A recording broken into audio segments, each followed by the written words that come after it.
Assalamualaikum warahmatullahi wabarakatuh. Perkenalkan, nama saya Syifa Nurmedina, NPM 223510709 dari kelas 5B. Di sini saya akan mempelajari mengenai belajar dasar pemrograman JavaScript. Jangan lupa subscribe di Afrizal. Kita langsung masuk ke tutorial dasar-dasar bahasa pemrograman JavaScript buat kalian semua yang mau belajar JavaScript, karena JavaScript memang lagi banyak dicari di Indonesia pastinya. Dan sebelum lebih jauh, sorry banget ini gua mukanya ketinggalan pas gua tidur, jadi gua nggak open cam ya untuk saat ini. Dan sekarang kita punya 10 materi yang pasti buat kalian semua yang baru nge-subscribe gue mungkin dan belum terlalu ngerti yang namanya bahasa pemrograman, gimana cara belajarnya, gimana cara memulainya. Jadi kita akan mulai ini semua dari nol buat kalian siapapun dimanapun itu bisa, tanpa harus menggunakan ijazah kuliah, SMA, SMP, apapun lah bisa pokoknya mbak ya, terlepas dari segala macam profesi yang kalian punya. Yang pertama mungkin yang harus kalian tahu adalah apa itu JavaScript sendiri gitu ya. Mungkin banyak yang belum paham tentang JavaScript, apa sih, kenapa pada banyak yang ngomongin JavaScript kayak begituan. Lalu yang kedua, gimana caranya penggunaan JavaScript di dalam sebuah website. Ada banyak cara untuk menggunakan JavaScript, jadi nanti kita akan bahas juga. Dan yang ketiga itu ada penggunaan alert, prompt, log, dan comment. Untuk yang keempat ada variable, gimana cara kita mendeclare variable ataupun mengisi value terhadap variabel itu sendiri. Di poin kelima kita akan belajar tipe data dan juga operator, karena tipe data itu memang banyak sekali di berbagai macam bahasa pemrograman. Itu tipe data memang sangat banyak, termasuk juga di JavaScript bro ya. Ada yang bertipe objek dan ada yang non objek. Lalu di poin keenam kita akan belajar JavaScript array method, dan di poin ketujuh kita akan belajar bagaimana cara melooping di dalam JavaScript menggunakan for, while, do while, dan apa bedanya antara ketiga hal tersebut. Lalu yang kedelapan kita akan belajar yang namanya conditional statement, if else, dan juga switch kalau secara teknisnya. Dan terakhir di nomor 9 itu ada tugas kecil buat kalian semua supaya bisa menambah jam terbang dalam belajar ngoding. So disclaimer dulu sebelum kita mulai ngoding, ini untuk pemula, nggak pernah ngerti coding sebelumnya. Gue akan jelaskan secara detail dan rinci per materi. Materi yang udah gue sebutin tadi gue akan jabarkan secara manusiawi, oke? Jadi buat subscriber gue yang udah mengerti, silahkan di skip aja. Kalau misalkan dari materi yang gue sebutin tadi kalian udah banyak paham, ya udah skip aja. Tapi kalau buat kalian yang baru pertama kali mau menyentuh JavaScript, bisa diklik langsung dari awal video ini, atau kalian mau skip ke beberapa segmen di dalam video ini. Udah gua bagi-bagi waktunya. Jadi kalau kalian mau belajar misalkan langsung ngajeleng gitu bro, atau loncat ke bagian array, silahkan masuk sana. Atau mau full, itu sangat berterima kasih gua, apalagi tanpa skip iklannya, karena disitulah sumber utama penghasilan gua. Jadi buat kalian yang belum tahu JavaScript, JavaScript itu bukan sekedar untuk merubah tampilan user interface UI, tapi juga bisa sebagai bahasa pemrograman atau scripting language untuk membuat sebuah game development atau web server, atau bikin aplikasi, APK juga bisa.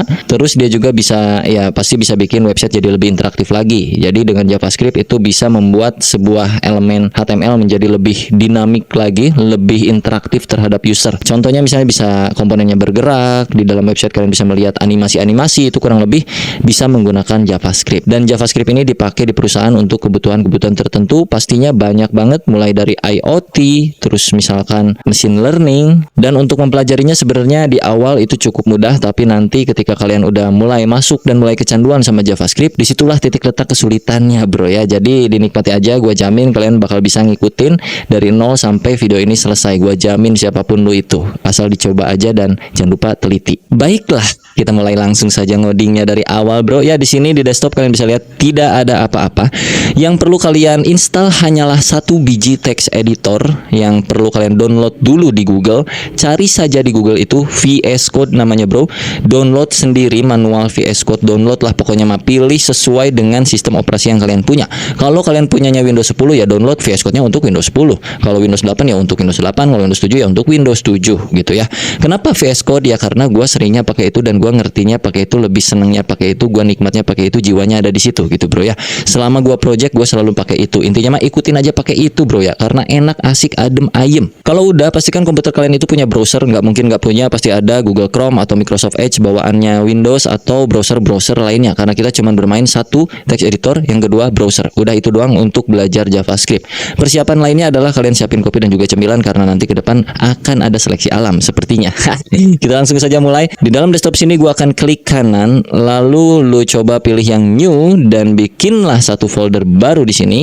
Namakan ya, kalian lihat di sini ada foldernya. Jangan lihat folder gue yang lainnya, karena di sini foldernya banyak folder game anak-anak. Oke, di sini namain aja belajar JavaScript, belajar JavaScript dasar Gini ya, boleh. Lalu klik 2 kali foldernya. Akan muncul seperti ini, betul? Sama. Nah, kalau kita udah muncul seperti ini bro, lu pergi dulu ke bagian view seperti biasa. Ini setiap tutorial gua selalu ulang-ulang supaya kalian nggak bingung nanti ke depannya. Klik tombol view ini. Perhatikan di bagian sebelah tengah sini bro, ada yang namanya file name extension. Make sure, pastikan lu centang file name extension ini. Kalau tidak dicentang, lu akan kebingungan dengan nama file JavaScript yang kalian udah bikin nanti ya. Ini kalau gua nggak centang, pokoknya bakal bingung. Mending lu centang aja ini, terus kita klik kanan di area folder sini, new text document, sampai muncul seperti ini. Nah, kalian perhatikan di sini ada titik .txt yang artinya txt itu adalah extension file name-nya. Kalau gua nggak centang ini, titik .txt tidak akan muncul. Sekarang rename ini menjadi index titik HTML. TXT-nya hapus aja menjadi seperti ini. Kalau sudah kalian enter dan nanti akan muncul kayak beginian, tinggal di yes aja. Sampai berubah index.html-nya menjadi logo Chrome atau logo browser bawaan kalian, atau bahkan tidak ada logonya sama sekali. Tidak apa-apa. Kalau udah seperti ini, kalian bisa klik Windows Explorer atau tombol Windows di keyboard kalian sampai muncul seperti ini, lalu ketik VS Code. Muncul VS Code seperti ini, tinggal klik aja. Akan terbuka welcome seperti ini. Welcome ini kalian close aja. Jadi kosongan seperti ini. Buka yang bagian atas Explorer dari VS Code-nya. Di sini disuruh open folder. Maka kita masukkan folder belajar JavaScript dasar. Yang mana foldernya itu ada di desktop kita.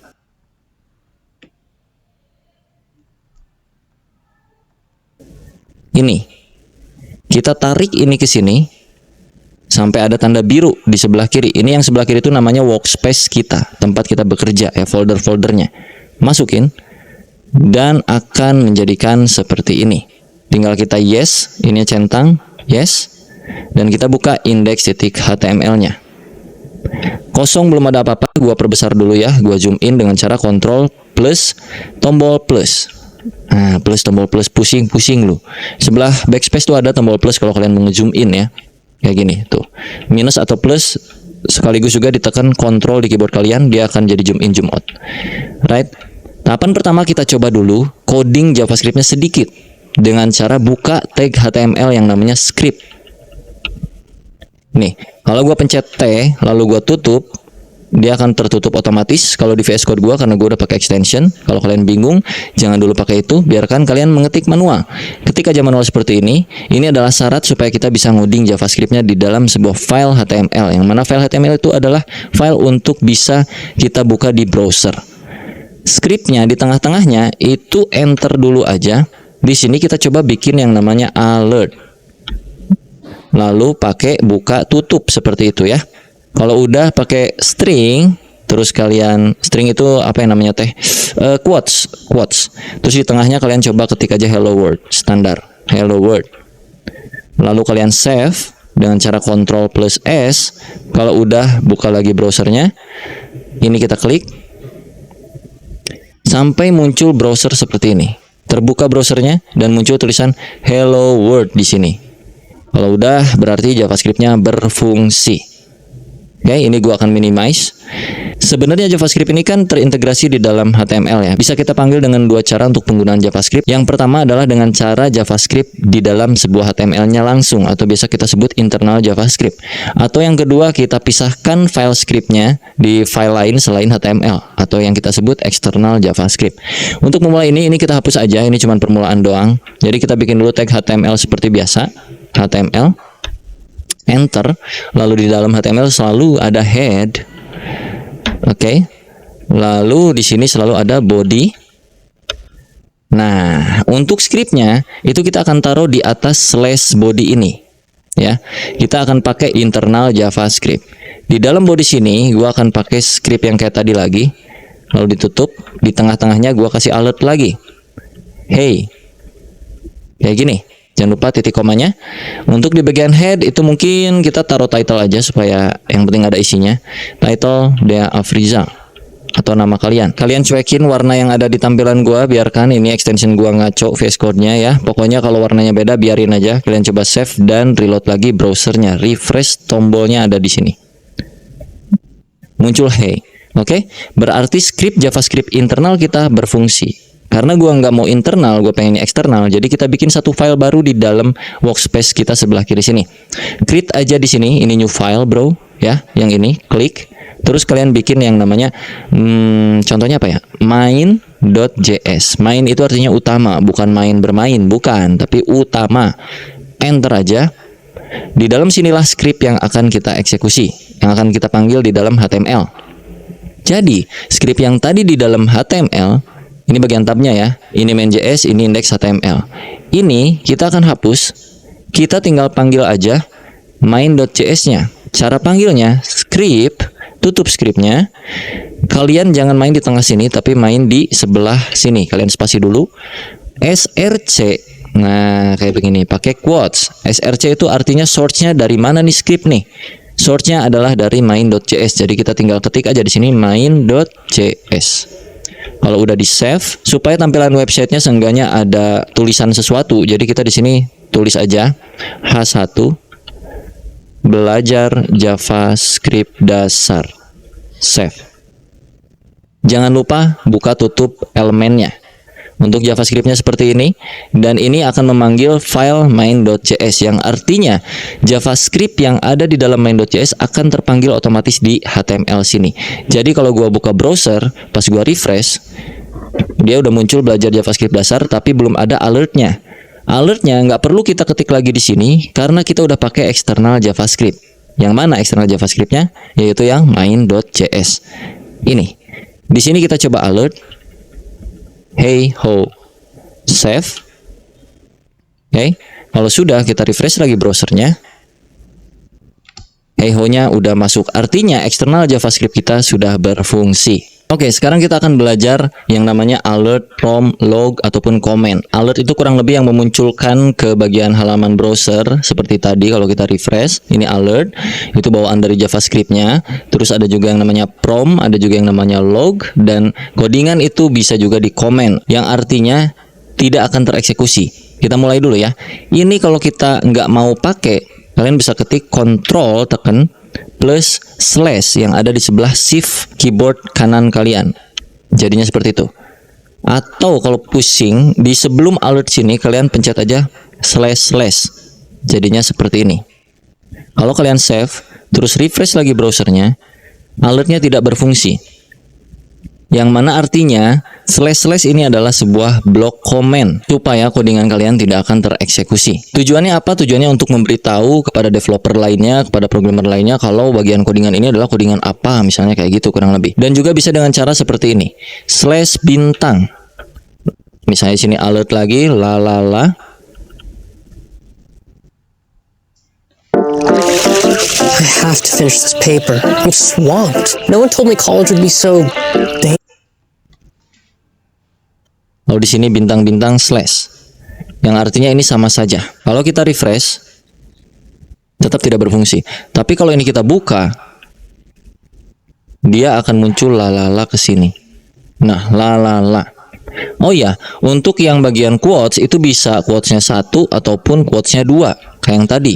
Kalau gua kayaknya pakainya 1 aja ya, lalala. Ini bisa 2 seperti ini ataupun bisa 1. Tapi sekarang kita pakainya 1 aja, nggak usah 2. Untuk alert kurang lebih seperti itu. Jadi semoga kalian paham penggunaan alert itu untuk supaya ada pop-up-nya. Dan yang kedua kita akan pakai yang namanya console log. Console titik log. Misalnya di sini hey ho lagi. Save. Apa bedanya dengan alert? Si console log ini akan muncul ke halaman yang berbeda, bukan di bagian pop-up. Kalau kalian ini save, jangan lupa Ctrl S ya untuk nge-save ya. Kalau nggak di Ctrl S atau nggak di save itu nggak akan berubah. Jadi pas kalian reload di sini tidak terjadi apa-apa, tidak seperti alert bro. Kalau alert kan muncul pop-up. Kalau console log itu ada di bagian sini, perhatikan. Klik kanan di browser kosongan ini, bagian inspect diklik di paling bawah sini, akan muncul seperti ini ya bro. Sama kan ya. Pergi ke bagian console sini. Lalu hey ho-nya ada di sini. Nah, ini yang dinamakan untuk kebutuhan troubleshooting ke depannya. Biasanya kita kalau kerja itu troubleshootingnya kalau di bagian JavaScript itu via log atau console log seperti ini. Jadi nanti data ataupun apapun yang kita bikin itu biasanya muncul dulu di sini sebelum kita eksekusi untuk munculkan kayak macam fitur-fiturnya ke dalam browser gitu, ke dalam user interface yang bisa dilihat sama orang. Nah, kalau di sini itu sebagai troubleshooting atau debugging di dalam proses pengembangan development web, kurang lebih kayak gitu. Lalu di poin ketiga kita kali ini ada yang namanya prompt. Kalau kalian di sini ketikkan prompt, lalu pakai kurung buka kurung tutup seperti ini, lalu di dalamnya string, masukkan misalnya usia Anda, pakai tanda tanya, save, lalu kalian buka lagi browsernya. Prompt itu artinya akan memunculkan pop-up, tapi sekaligus juga menyuruh usernya untuk mengisikan isian pop-up-nya apa. Ini gua close dulu by the way console log-nya. Kita refresh, akan muncul seperti ini. Masukkan usia Anda, taruhlah di sini 30. Oke. Tidak terjadi apa-apa karena kita belum melakukan apapun terhadap sintaks yang udah kita bikin saat ini, bro. Baru cuman kayak ginian doang ya, pastinya belum ada apa-apanya dong, belum ada interaksinya. Jadi kita masuk ke materi berikutnya yaitu variabel. Ini di bawah sini gua akan bikin yang namanya variabel. Variabel itu kurang lebih sebuah wadah untuk lu menampung sesuatu. Sesuatunya itu apa? Boleh inputan dari user ataupun sebuah nilai tertentu, terserah kalian sesuai yang kalian pengenin gitu, bro. Contoh di sini gua bakal bikin variabel untuk menampung usia kita. Untuk membuat variabel di JavaScript itu bisa pakai var spasi nama variabelnya apa, taruhlah usia. Lalu diikuti dengan sama dengan, setelah sama dengan adalah nilainya. Nilai usianya berapa? Taruh usia gua 30. Oke. Kalau udah kayak gini di save aja. Untuk bagian prompt itu gua akan hapus dulu. Seperti itu. Untuk bagian console log gua akan pindahkan ke bawah. Ini di cut, Ctrl X. Ini di bawah kalian Ctrl V, paste. Oke, setelah hey ho, kalian tambahkan di sini sedikit. Hey ho, usia kamu adalah spasi. Di sini pakai plus. Masukinlah variabel ini usia ke sini. Yang artinya hey ho, usia kamu adalah plus usia. Maksudnya di sini adalah kita akan mencari tahu nilai dari usia itu berapa sih gitu. Makanya dipanggil di console log usia kamu itu berapa. Yang mana di sini nilai usia adalah 30. Maka nanti ke konsol akan muncul hey ho, usia kamu adalah 30 gitu. Kita coba ya. Save, terus pergi ke browser, refresh, inspect elemen lagi, terus pergi ke bagian konsol.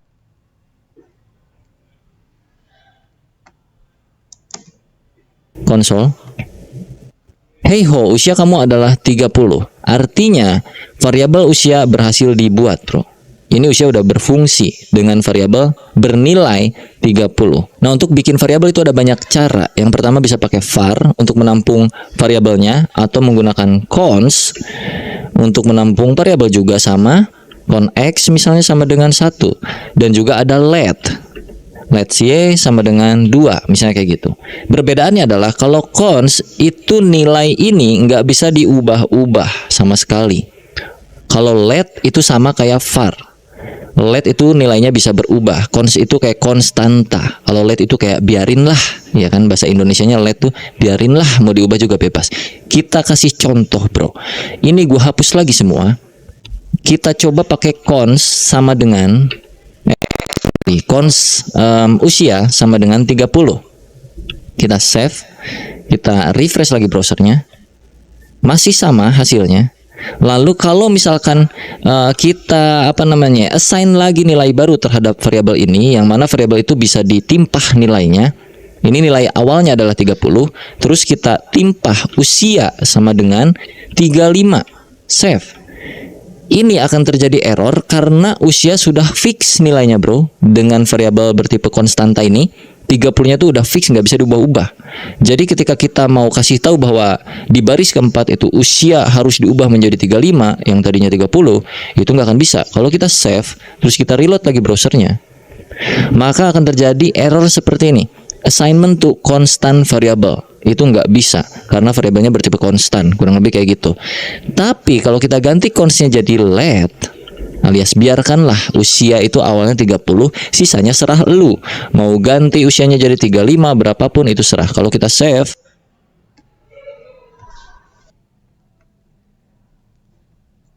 terus kita reload, maka usia kamu adalah 35. Loh bang, 30-nya kemana? Aturannya begini bro, karena ini interpreted ya bro, disebutnya tuh interpreted, artinya dia akan mengeksekusi satu persatu kode dari atas ke bawah.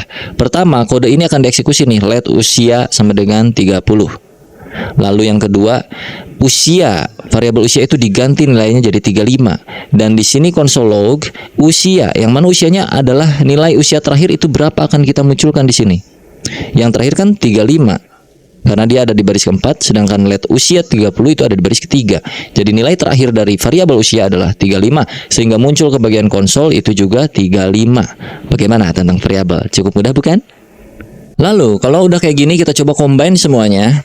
Misalkan ini kita nggak mau pakai console log, atau biarinlah console lognya di sini, terus kita tambahin lagi di bawah, itu bisa. Pakai misalnya alert usia, save. Jadi pas kita refresh browsernya 35. Oke. Kalau di konsol itu tetap hey ho usia kamu adalah 35. Nah, kalau pengen misalkan kayak yang di konsol ada tulisannya sama aja. Di sini lu kasih kayak begini, tambahin plus juga. Di sininya lu kasih aja kayak macam usia kamu adalah, save, reload lagi. Usia kamu adalah 35. Betul? Kalau pengen kita combine lagi dengan yang namanya prom, jadinya seperti ini. Kita hapus semua ini. Oke. Kita bikin sebuah variabel untuk menampung prom. Ini agak bermain logik dikit buat kalian yang baru pertama kali mulai bahasa pemrograman. Tadi udah gue ajarin basicnya, sekarang kita bermain pola pikirnya. Karena kita bisa menampung sesuatu di dalam sebuah variabel, artinya prom yang tadi, prom ini, ya kayak gini, berapa usia kamu? Kalau kita save, kita reload, kan dia suruh, mana ya? Loh kok kagak muncul ya? Oh kurang T, sorry, ini kurang T, prompt. Kalau kita save, terus kita reload, berapa usia kamu? 33. Nah, gue pengen setelah usernya menginputkan usianya berapa, gue pengen sistemnya bakal munculin pop up usianya tuh berapa sebenarnya, ya. Jadi artinya prom ini kita masukin aja ke sebuah variabel. Di sebelah kiri kita bikin dia let usia sama dengan kayak yang tadi ya bro. Nah, daripada kita mengetikkan secara manual di sini usianya 30, gue pengen tuh user aja yang ngetikin usia lu berapa, ntar dijawab sama sistem usianya sebenarnya berapa, kayak gitu kurang lebih.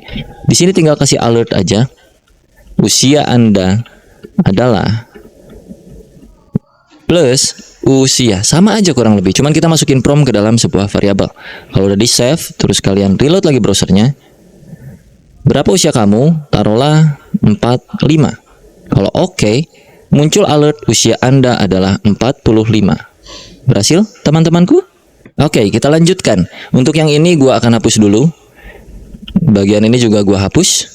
Kita akan coba cari tahu tipe data di JavaScript itu ada apa aja. Tipe data itu kurang lebih value dari sebuah variabel tuh bernilai apa, jenisnya. Contoh, let x, janganlah, let nama sama dengan, pakai kutip seperti ini, Dea Afrizal. Terus kalian bikin lagi di bawahnya, misalnya let usia sama dengan 30. Oke, terus kalian gabungkan di dalam sebuah console log menjadi seperti ini, atau alert boleh. Nama Anda adalah plusnya di luar, nama plus lagi, dan usia Anda adalah plus lagi usia. Kalau di save menjadi nama Anda adalah Dea Afrizal dan usia Anda adalah 30. Oke, nama ini bertipe string. Gua akan kasih komentar di sini. Tipe string. Usia berarti tipenya adalah integer atau number. Integer number karena dia angka. Untuk angka itu nggak perlu pakai string seperti ini, kutip atau quotes seperti ini nggak perlu karena dia bertipe angka. Misalkan gue punya tinggi badan, let tinggi badan Nah, kalau dua kata seperti ini, dua suku kata. Kata kedua itu gua huruf besar biasanya, atau ini tuh di bahasa pemrograman disebutnya camel case sebutnya ya. Jadi kata pertama itu huruf kecil semua. Terus untuk kata keduanya itu awalan dari kata keduanya itu kapital. Tinggi badan itu misalkan gua pengen ada komanya. Nah, koma di dalam JavaScript itu bukan pakai koma di keyboard, tapi pakai titik. Jadi misalnya tinggi badan gua 173.5 cm kayak gitu. Ini biasanya tipe double disebutnya, atau float kayak gitu. Sebenarnya lebih kompleks lagi nanti kalau kita bahas double dan juga float karena ada batasan-batasan tertentu. Tapi untuk saat ini kita cukup ketahui dulu bahwa ini adalah sebuah koma dengan menggunakan titik di keyboard kita, bukan pakai koma ya. Jadi ini bersifat number sebenarnya, tapi numbernya tuh bukan bilangan yang tanpa koma, tapi ini bilangannya ada komanya. Jadi biasanya itu disebutnya double atau float, kurang lebih kayak gitu. Lalu berikutnya tipe datanya ada kosong aja. Jadi misalnya let berat badan. Kamu pengen menciptakan ilustrasi digital yang menakjubkan, tapi kamu suka kehabisan ide, ngikutin tutorial. Udah, nggak pakai sama dengan, nggak pakai apa. Ini artinya belum ada nilai, atau ini apa namanya ya, cuman dibikin dulu variabelnya dan nanti variabelnya akan diisi kapan-kapan kayak gitu. Nanti akan kita contohkan pengisiannya seperti apa. Jadi biarkanlah seperti ini. Terus misalnya gue bikin lagi satu variabel, taruh aja namanya misalnya apa ya, pacar. Pacar sama dengan gue belum punya pacar, misalnya gue kasih 0. 0 itu juga tipe data. Kalau di JavaScript yang agak sedikit aneh, 0 itu nggak tahu lah pendefinisiannya seperti apa ya. Intinya kurang lebih 0 itu tidak bernilai atau tidak kayak gimana ya, gua susah jelasinnya Pak. 0 itu kosong lah, kurang lebih kayak gitu ya, nggak ada apa-apanya gitu. Nah, daripada kita memunculkan semua data ini dengan cara plus seperti ini, gua akan hapus ini dan kita bikin dengan cara yang agak sedikit mudah. Alert, buka, kalian pakai backtick di sebelah keyboard kalian, di sebelah angka 1 keyboard kalian.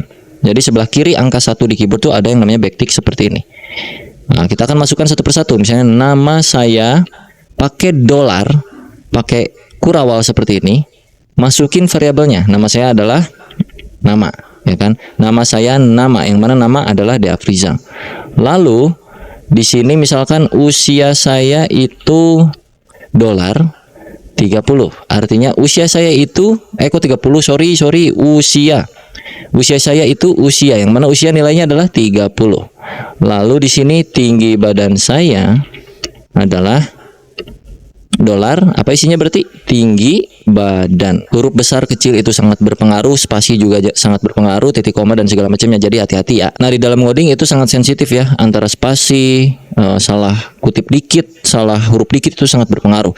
Ini pemanggilan harus sama persis seperti apa yang ada di atas ini, jadi nggak boleh beda, oke? Lalu terakhir itu yang berat badan dan juga pacar ya. Misalkan di sini berat badan saya, berat badan, dan pacar saya pacar. Kalau kita save Ctrl S, nah jadi kan kayak gini ya. Ini kalian bisa enter sebenarnya bebas. Jadi intinya di dalam kurung ini ada backtick dan isian dari apa yang mau kita munculkan ke browser. Kalau kita refresh browsernya, ini gua close by the way. Refresh, muncul nama saya Deafriza, usia saya itu 30, tinggi badan saya adalah 173,5, berat badan saya undefinite, dan pacar saya 0. Undefinite kenapa? Karena belum ada value-nya di sini ya. Oke, undefinite karena belum ada value-nya di variabel berat badan. Coba kita refresh lagi. Undefinite ini artinya belum ada nilai. Kalau kita kasih nilai di bagian bawah sini, berat badan sama dengan 100, gua cuman 60 kilo misalnya gitu. Jadi kalau untuk mengisi nilai variabelnya terakhir nanti kapan-kapan itu nggak perlu pakai let lagi. Jadi let ataupun cons ataupun var itu cuman dijabarin satu kali aja deklarasinya ya bro. Sisanya kalian tinggal panggil-panggil seperti ini tanpa harus pakai let cons kayak gitu-gitu lagi. Berat badan 60. Jadi kalau kita refresh browsernya itu akan berubah, bukan undefinite lagi. Nah, supaya lebih lengkap lagi tadi kita tambahin cm misalnya ya. Tinggi badan saya adalah tinggi badan, sini cm, centimeter, berat badan saya adalah berat badan cm kayak gitu. Cm kg. Kita save, cek browser. refresh. Nama saya Ade Afrizal, usia saya itu 30, tinggi badan saya adalah 173,5 cm, berat badan saya 60 kg, dan pacar saya 0. Nah, karena gua nggak mau pacar sayanya tulisannya 0, maka kita akan langsung masuk ke yang namanya pengkondisian. Oke, supaya di alert sini nggak muncul kondisi 0, maka kita mesti validasi. Untuk validasi dalam JavaScript itu kita pakai yang namanya if else, atau ini biasa kita sebut pengkondisian lah di dalam bahasa pemrograman ya. Jadi codingannya kurang lebih di atas alert. Karena ya, kenapa di atas alert? Ya karena alertnya itu kan di paling akhir. Nah, kita butuh pacar saya ini harus tervalidasi dulu, terkondisikan dulu supaya nggak muncul 0. Artinya di atas alert sinilah kita ngoding. If buka tutup seperti ini, artinya jika, nah ini kan logik nih, standar nih, jika pacar sama dengan 0, nah apa yang akan kita lakukan? Sama dengan ini artinya apa ya, komparasi atau perbandingan. Jadi kalau mau bandingin variabel dengan nilai tertentu atau dengan variabel lainnya, itu pakai sama dengan, atau pakai tidak sama dengan. Tidak sama dengan artinya ya kayak apakah pacar tidak sama dengan 2 atau pacar tidak dengan 1, kayak gitu-gitu kurang lebih. Tapi untuk kasus ini kita pakai sama dengan dulu. Jika pacar sama dengan 0, nah karena tadi kita udah belajar yang namanya assignment variable atau mengisi nilai ke variabel, maka ini kan let nih, artinya kita bisa ubah-ubah nilai pacar. Kita akan ubah pacarnya di sini. Jika pacarnya nilainya 0, kita akan ubah pacar sama dengan 1 aja sama dengannya, belum punya. Else, nah else itu adalah pengecualian lainnya. Else pacar sama dengan udah punya, bolehlah kayak gitu, udah punya. Jadi kalau dibaca kurang lebih kayak gini. Jika variabel pacar itu bernilai 0, yang mana yes, saat ini variabel pacar itu bernilai 0, jadi otomatis akan masuk ke kondisi pertama yang if ini. Ya, karena kondisi dari variabel pacar memang nilainya adalah 0. Jadi pacar akan diganti nilainya menjadi belum punya. Yang tadinya 0 jadi belum punya. Tapi kalau pacar itu bukan 0, yang mana itu adalah di dalam else. Else itu artinya selain dari kondisi yang pertama. Kondisi pertamanya kan pacar sama dengan 0. Tapi selain dari kondisi tersebut, eksekusi yang ini, yang mana pacar akan diubah menjadi udah punya. Kalau kita save, maka pacar saya yang tadinya 0 akan berubah menjadi belum punya. Kita coba refresh browsernya. Lihat ini, pacar saya belum punya, betul? Kalau misalkan gua ganti di sini bukan 0, taruh aja gua punya pacar 1. Maka kalau gua refresh lagi browsernya, dan pacar saya udah punya, kayak gitu ya. Kenapa udah punya? Karena di sini masuk ke kondisi yang else, selain dari kondisi yang pertama. Ketika statement pertama atau kondisi pertama tidak terpecahkan, alias tidak matching, tidak sama, tidak cocok, maka akan masuk ke yang else. Else itu artinya selain dari kondisi-kondisi yang ada. Dan ada jenis pengkondisian yang lainnya, bisa pakai yang namanya switch. Nah, ini kan if else. Kalau kita mau pakai switch, ini gua komen dulu ya. Ini block control slash. Lalu gua bikin di sini switch. Kayak begitu, bro. Buka tutup, kurawal, enter. Diikuti dengan case dan juga break. Case di sini nanti bakal pakai titik 2, jadi tunggu aja. Untuk switch yang di dalam buka tutup ini, apa sih yang mau kita compare? Yang mau kita compare adalah pacar. Seperti itu, pacar. Nah, case adalah kasusnya, pacar adalah statementnya. Jika pacar dengan perilaku seperti apa di sini, misalnya gitu ya. Jika pacar case-nya 1, nah titik 2, apa yang akan dilakukan? Contoh di sini gua akan melakukan replacement lagi. Pacar diganti jadi punya 1 aja. Lalu kalau ada case berikutnya, kita bikin di bawah break sini case 2. Kalau pacarnya 2, apa yang akan kita lakukan? Pacar akan kita replace dengan punya pacar 2. Aku cukup playboy. Gitu. Lalu kita break lagi di sini. Lalu di sini ada kondisi default. Default Lowongan data analis kok banyak banget ya? Kok bisa? Data analis itu apa ya? Kurang lebih break. Titik 2. Defaultnya pacar sama dengan belum punya pacar, yang artinya selain 1 dan 2 secara default atau secara bawaan pabrik itu pacar akan bernilai belum punya pacar. Tapi kalau pacarnya bernilai 1, yang mana sekarang kan pacarnya bernilai 1 nih, maka akan diganti pacarnya jadi punya 1 aja. Yang tadinya number diganti jadi string seperti ini ya tipe datanya. Lalu di break artinya ya udah gitu, statement 1 kelar. Lanjut ke statement 2. Kalau pacarnya punya 2, yang mana sekarang nilainya bukan 2, jadi nggak akan masuk sini sebenarnya. Tapi kalau andai kata dia 2 nilainya, maka akan masuk ke sini. Replacement variabel pacar menjadi string dengan isian nilai punya pacar 2, aku cukup playboy. Dan kondisi standarnya jika tidak memenuhi nilai 1 dan nilai 2, maka kondisi default dari pacar adalah bernilai belum punya pacar. Kalau kita save, kita reload lagi browsernya. Nama saya Afrizal, usia saya 30 dan berat badan bla bla bla bla bla, dan pacar saya punya 1 aja.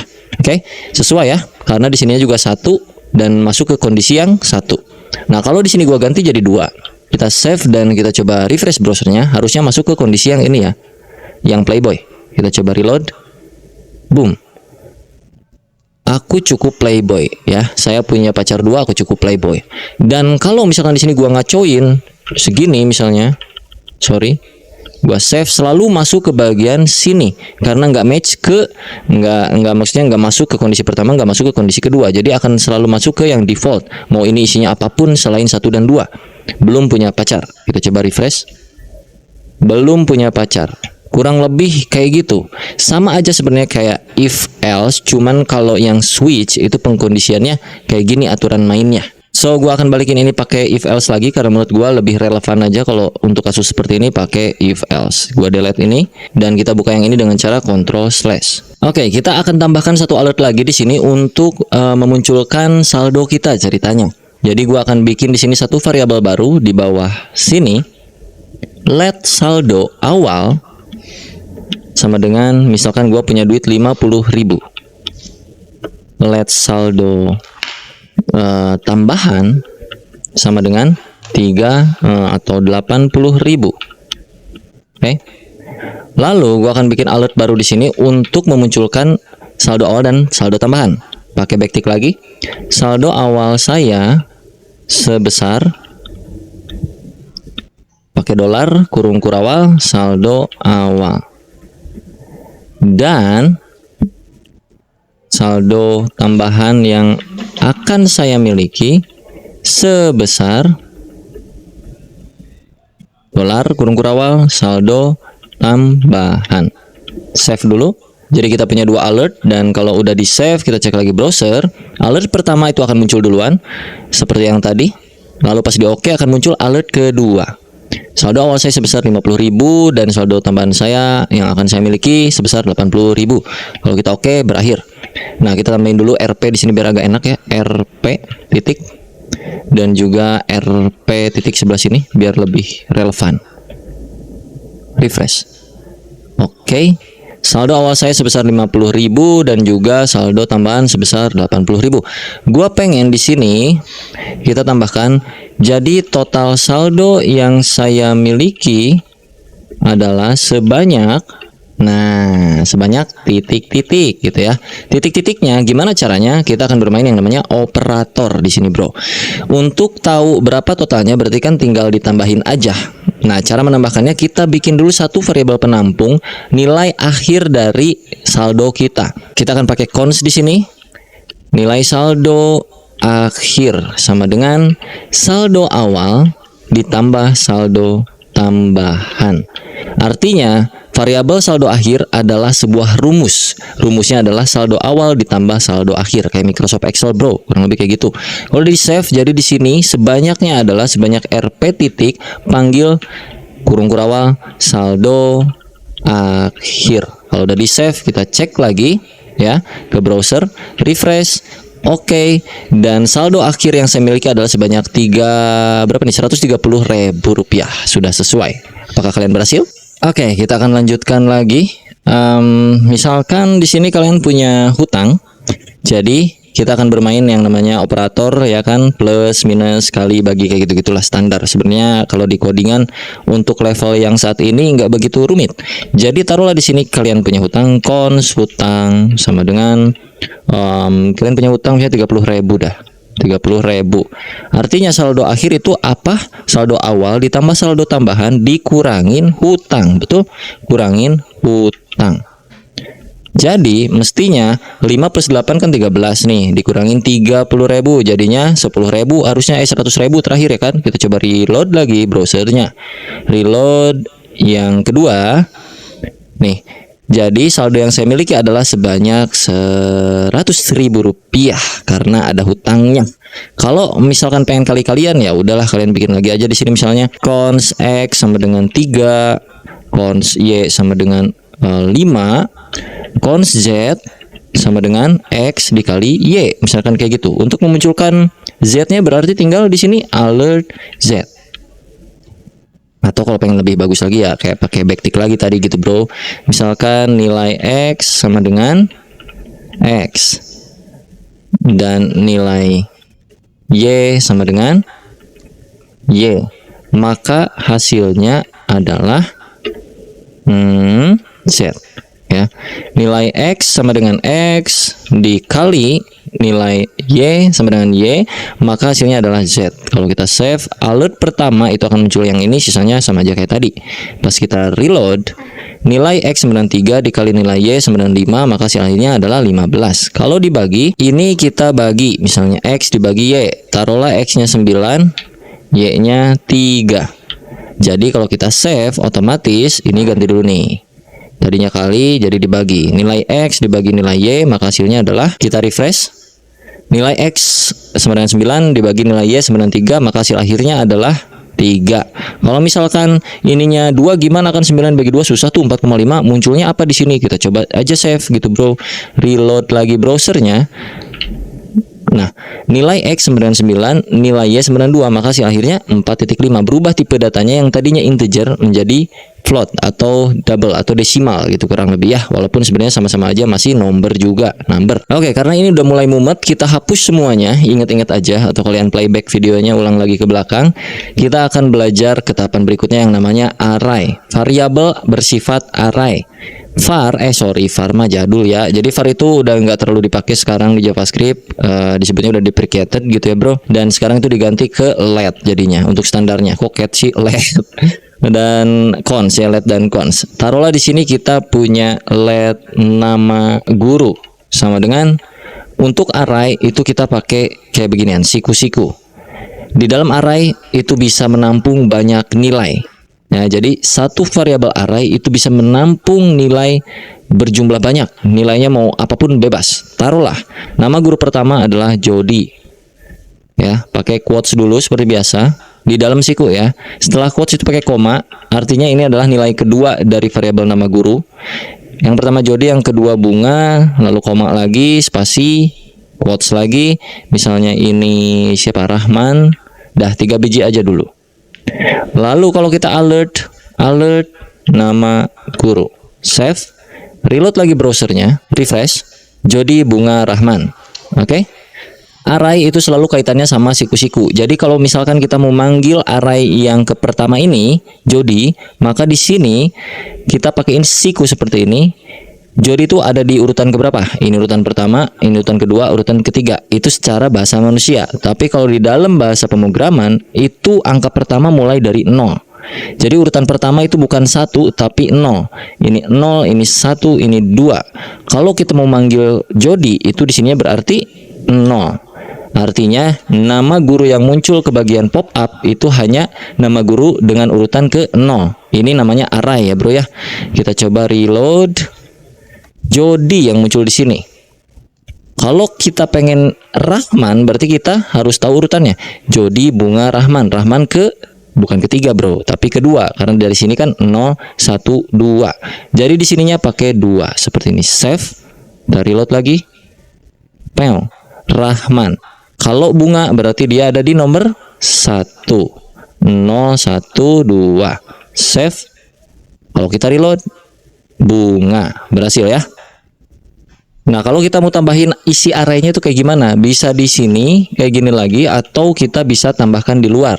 Contoh, di sini gue pengen nama guru itu bertambah dari tadinya 3, sekarang kita tambahin beberapa biji, 2 misalnya. Jadi kita ketik aja nama guru titik push, yang artinya push itu untuk masukin nilai baru ke dalam sebuah variabel array. Nah, push ini push kemana? Push ke nama guru. Masukin di sini string secara langsung. Taruhlah kita akan memasukkan Dea dan juga kita akan memasukkan Fikri. Kalau kita save, jangan lupa pemanggilannya kita munculin semua dulu, supaya memastikan bahwa Dea dan Fikri masuk ke dalam list nama-nama guru, karena kita udah push lewat metode ini. Kita save dan reload browsernya. Sekarang sudah bertambah Jody, Bunga, Rahman, Dea, Fikri. Kalau kita mau hilangkan nilai pertama di dalam array ini, urutan ke-0 ya, urutan pertama atau indeks ke-0, itu disebutnya, urutan tuh disebutnya indeks kalau di bagian looping lagi. Kalau di bagian apa nih namanya teh? Array. Jadi indeks ke-0 itu Jody akan kita hapus dengan cara seperti ini. Nama guru .shift, yang artinya Jody akan hilang. Sekarang kita reload lagi. Bunga, Rahman, Dea, Fikri, Jodinya sudah hilang. Betul? Kalau misalkan yang terakhir pengen dihilangkan, si Fikri ini kan yang terakhir nih. Kalau kita mau hapus, berarti pakai di sininya nama guru .pop untuk menghapus yang terakhir. Jadi kalau menghapus yang awal itu shift, kalau menghapus yang akhir itu pop. Kalau kita reload, sekarang cuma ada Bunga, Rahman, dan Dea. Bunga, Rahman, dan Dea. Kita juga bisa menggunakan metode lain untuk membuat array. Contohnya misalkan kita punya variabel yang nilainya masih kosong arraynya. Let nama guru sama dengan kosong seperti ini, lalu kita isi di luar. Nanti isinya misalnya kayak gini, nama guru indeks ke-0 atau urutan pertama itu siapa, misalnya Dea. Nama guru urutan ke-2 atau indeks ke-1 itu misalkan Fikri. Lalu kalau kita alert nama gurunya, maka yang terjadi adalah kalau kita refresh, Dea dan Fikri. Jadi sama aja kayak tadi, tapi ini karena kebetulan nama gurunya itu bersifat let, artinya bisa ditimpah lagi nilainya. Jadi yang awalnya nilainya kosong itu kita isi dengan cara seperti ini. Yang artinya nama guru di urutan pertama itu diisi dengan Dea, nama guru di urutan kedua alias indeks 1 itu diisi dengan nilai Fikri. Kalau misalkan kita mau hapus lagi nilai pertama, itu sama aja nama guru titik apa tadi, shift. Jadi Dea bakalan hilang. Refresh, Fikri doang tersisa. Kalau pengen hapus Fikri berarti pop kayak gitu, refresh, sisa Dea. Kurang lebih kayak gitu bro. Oke, sekarang kita akan hapus ini semua karena kita akan belajar yang namanya looping. Yang pertama kita akan belajar yang namanya for loop. Jadi looping ini untuk mengulang sesuatu berkali-kali. Kita contohkan dulu kalau tanpa for loop ya. Misalkan di sini gue punya alert atau punya console log deh. Kita main console log sekarang. Nama saya Dea. Oke, save. Terus kita buka browser. Bagian inspect elemen kita cek kalau console log seperti biasa. Pergi ke sini. Nama saya Dea. Nah, kalau gue pengen nama Deanya muncul 3 kali, 1, 2, 3 dengan cara copy paste aja gitu bro ya. Ini di blok, Ctrl C, Enter, Ctrl V. Enter lagi Ctrl V, enter lagi Ctrl V. Untung nggak salah nyebut anjir. Tuh 2, 3, 4. Sebanyak 4 kali karena dia terlooping sebanyak 4 kali. Kita coba reload. Ya kan? 1, 2, 3, 4. Nah, kalau dengan for kita nggak perlu capek-capek ngetik satu persatu seperti ini. Oke, jadi tahapan pertamanya adalah kalian ketikkan for, yang artinya tuh untuk melooping ya, yang artinya kita akan mengulang data sebanyak sekian kali, terserah kita maunya berapa. Jadi tahapannya ada 3 biji statement yang harus kalian tulis di sini, 3 statement. Statement pertama itu ya udah langsung aja sini ya. Kita bikin satu variabel. Statement pertama itu untuk initialisasi variabel. Jadi taruhlah di sini ada variabel bernama i dengan nilai awal sebanyak 1 atau 0. Nilai i awal tuh 0. Titik koma. Lalu statement keduanya adalah perkondisiannya. I akan berhenti ketika kapan? I akan berhenti jika I kurang dari sama dengan 10 misalnya, titik koma. Lalu apa yang akan kita lakukan? Di sini adalah I sama dengan I plus 1. Contohnya seperti ini. Lalu pakai kurung kurawal. Ntar gua bacain deh kayak gimana keterangannya ya. Dan di sini kita akan melooping console.log sebanyak berapa kali di sini? 10 ya. Dengan isian Dea Afrizal. Jadi kalau ini dibaca kurang lebih Variabel pertama itu I bernilai 0 di awal kali sebelum ini terlooping. Lalu jika I-nya kurang dari 10, maka apa yang akan dilakukan? I-nya akan ditambahkan nilai I ditambah 1. Yang artinya misalkan ya 0 terus akan terlooping sekali, berarti 0-nya plus 1 jadi 1. Lalu 1 akan lanjut lagi menjadi 1 plus 1 jadi 2. 2 akan dilanjut lagi jadi 2 plus 1 jadi 3 sampai mencapai ke kondisi yang ada di tengah sini, statement kedua. Yang mana statement kedua adalah kondisinya. Jadi I akan berhenti kalau nilai I-nya itu kurang dari 10. Sorry kalau kayak gini, berarti kalau kita baca itu nilainya nggak akan sebanyak 10 tapi sebanyak 11 karena di sini mulainya dari 0.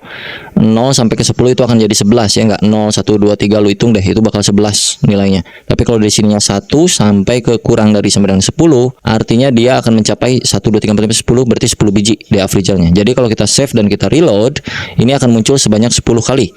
Nah, 10 de Afriza. Kalau misalkan ininya 20, maka ini akan berubah jadi 20. 20 de Afriza. Itu untuk perulangan menggunakan for. Yang fungsinya supaya kita nggak harus ngetik konsolog sebanyak 20 kali, ya kan? Ya kali lu ketik 20 biji, anjir konsolog sepanjang itu males juga, ya kan? Jadi mending di looping aja sebanyak ini gitu, kurang lebih, bro. Nah, kalau misalkan kita punya data array di sini, cons, misalkan nama guru yang tadi ya sama dengan Dea, Fikri, misalkan Retno sama Bunga, ada 4 ya kan. Terus kita konsolog ini, taruhlah ini gua komen dulu, gua konsolog nama gurunya di sini, konsol.log nama guru. Yang muncul ke bagian konsol akan menjadi seperti ini. Ya, 0, 1, 2, 3. Nah, sedangkan nanti ketika kalian kerja itu kasusnya nggak akan kayak gini, pasti harus di mapping disebutnya tuh. Nah, salah satu cara mappingnya tuh bisa ya dengan banyak metode pastinya, tapi bisa juga pakai for. Kalau pakai for artinya begini. Ini gua hapus dulu konsolnya. Kita buka lagi for-nya.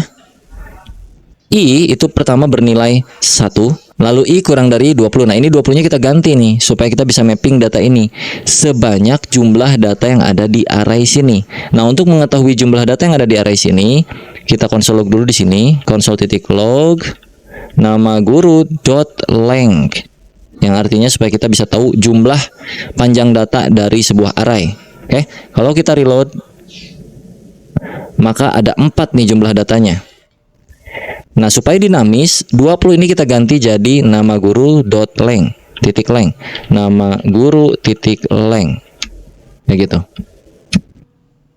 I sama dengan I plus 1, atau kita bisa ganti dengan cara I plus plus. I plus plus itu artinya I sama dengan I plus 1. Penulisan di sebuah codingan ya, biar lebih sederhana pakai I plus plus. Untuk bagian konsolog kita bisa hapus aja. Nah, lalu kita konsolog di sini nama gurunya. Ini hapus isiannya, nama guru dalam kurung alias siku-siku gitu, karena kita mau memapping datanya sebanyak I ya, sesuai dengan apa yang ada di dalam sini. Kalau kita reload maka Fikri, Retno, Bunga, undefined. Undefined itu siapa? Dea. Kenapa? Karena mulainya dari 1 bukan dari 0. Jadi kita mulai dari 0. Kalau kita reload maka Dea, Fikri, Retno, Bunga. Ini undefined apa? Karena kita pakai sama dengan di sini. Jangan pakai sama dengan. Reload, Dea, Fikri, Retno, Bunga, aman muncul di sini. Kalau dibaca kurang lebih kayak begini, bro. Pertama, nilai I atau urutan itu 0 ya kan. Terus I akan di looping sebanyak jumlah data yang ada di sini. Lalu ditambahkan I-nya. Lalu yang kita konsolog adalah nama guru indeks keberapa. Nah, di sini kan tuh nilai I bertambah terus nih, bro. I pertama itu sama dengan 0. Terus I kedua sama dengan 1. I ketiga sama dengan 2, ya kan? I1, I2, I3 sampai seterusnya I4. Nah, artinya ketika kita konsolog yang ini nama guru I, ini kan terlooping terus nih. Si I ini akan ngikut ini sebenarnya. Jadi akan kayak gini nih, 0, 1, 2, 3. Terlooping sebanyak 4 kali sampai ke nilai I yang ada di sini secara dinamis. Jadi bakal muncul si semua ini gurunya. Tapi kalau di sini gua pakai manual kayak gini, nama guru urutan ke 0 yang artinya itu Dea, ya tetap aja, bro, kayak kayak gini, malah DA-nya doang yang di looping 4 kali. Kalau misalkan di sininya 1, berarti si Fikri akan terlooping sebanyak 4 kali. Sedangkan kita mau melooping ini semua supaya muncul terpecah-pecah semuanya, jadi di sini sebanyak I. Ya gitu. Dan kayak gitu hasilnya. Cukup pusing kan untuk bagian for kalau digabung sama array. Nah, nanti kalau kerja pun gitu. Penggabungannya bukan cuman sekedar for dengan array. Nanti bahkan ada objek, ada segala macam, segala gitu. Cuman untuk tahapan awal kayaknya belajarnya gini dulu aja supaya ada gambaran kurang lebih kayak gimana. Ini juga udah mungkin cukup pusing bagi kalian yang baru pertama kali ngoding. Tapi kalau kalian cukup mengerti, ya itu berarti ada pertanda baik ke depannya gitu. Masa depannya lumayan cerah. Tapi kalau masih bingung, silahkan dicoba-coba dan dipahami, di playback terus-menerus ya bro ya. Nah, untuk looping nggak cuman for, ada juga yang namanya while. Jadi kita akan coba di sini pakai while. Ini gua komen dulu ya. Untuk cons ini gua hapus aja dah. Gua hapus. While itu sama aja. Jadi pertama sintaksnya seperti ini, while, lalu kurawal, kayak gitu. While kita bikinlah di sini variabel di luar while ya. Taruh variabel i sama dengan 0. Boleh. While i kurang dari 10, apa yang akan kita lakukan? Kayak tadi aja sama, console.log Dea Afrizal. Ya, jangan lupa tambahkan di sini i++. Jadi ini kalau dibaca, kita punya nilai i pertama kali, nilai i-nya tuh 0. Terus kita looping dengan metode while, dia akan berhenti jika i-nya bernilai 10. Jadi kurang lebih kondisinya ada di sini dan tereksekusi di sini. Jadi kalau kita save Dea Afrizal sebanyak 10 kali. Kalau ini gua ganti jadi 20, sama aja sebenarnya. Nah, berbeda dengan yang do while. Ini while ya. Kalau do while itu agak beda. Jadi kalau do while itu sintaksnya seperti ini. Do, lakukan apa? While, gimana? Gitu kurang lebih. Jadi do, lakukan dulu misalnya console.log Dea Afrizal. While i sama dengan kurang dari 10. Taruhlah. Ini while yang ini gua hapus ya. Ntar kita bakal tahu bedanya apa. Jangan lupa ditambahkan di sini i++. Sorry di sini. Lakukan penambahan nilai i yang tadinya 0 sampai i-nya bernilai kurang dari 10 yang tadinya 0. Bedanya kalau do itu akan dilakukan dulu, dieksekusi dulu sekali ini penambahannya, baru dia akan mencari kondisinya. Kalau yang while dia akan mencari kondisinya dulu baru mengeksekusi. Tapi kalau yang do itu dia eksekusi dulu satu kali di sini baru ngecek ke kondisi. Jadi kalau kita reload itu masih sama aja kayak gini. Cuman kalau kondisinya nggak matching nih ya, taruh di sini 10 ya. Terus gua reload, maka dia akan tereksekusi Dea Afrizal satu kali. Sedangkan di sini kondisinya 10. Tapi di sini while-nya ketika i kurang dari 10. Sedangkan di sini i kan 10. Jadi harusnya tidak ada yang tereksekusi. Tapi kalau kita pakai while, ini aman. Kalau pakai do itu bakal tereksekusi satu kali. Kalau pakai while nih, gua pakai while lagi ya. While i kurang dari 10, lakukan i++ console.log Dea Afrizal.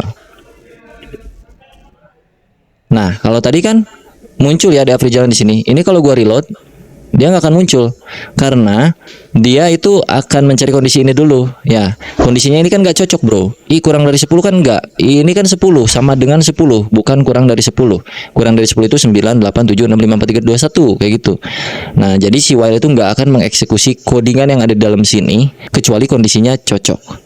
Tapi kalau do while mau kondisinya kayak gimana pun dia akan mengeksekusi terlebih dahulu satu kali, baru dia akan pergi ke kondisinya. Gitu kurang lebih ya. Oke, untuk terakhir ada tugas kecil buat kalian semua. Jadi tugasnya kurang lebih kayak begini. Akan gua contohkan. Pertama, kita akan pakai yang namanya prom untuk mengetahui ya. Sorry, ini kita ganti tugas kecil. Prom untuk mengetahui saldo akhir dari apa yang diinputkan oleh user. Oke, ini tugas pertama. Lalu tugas kedua adalah menentukan hari dari tanggal yang ada saat ini di komputer kalian, di PC kalian. Oke, gua akan kasih clue nomor 2. Kalau nomor 1 kan itu mudah ya. Nomor 2 itu kita harus cari tahu dulu sekarang itu tanggal berapa. Jadi kalau gua bikin penampungan variabel di sini let hari sama dengan new date kayak begini. Kita save console.log harinya biar tahu bener atau enggak. Kita refresh browsernya.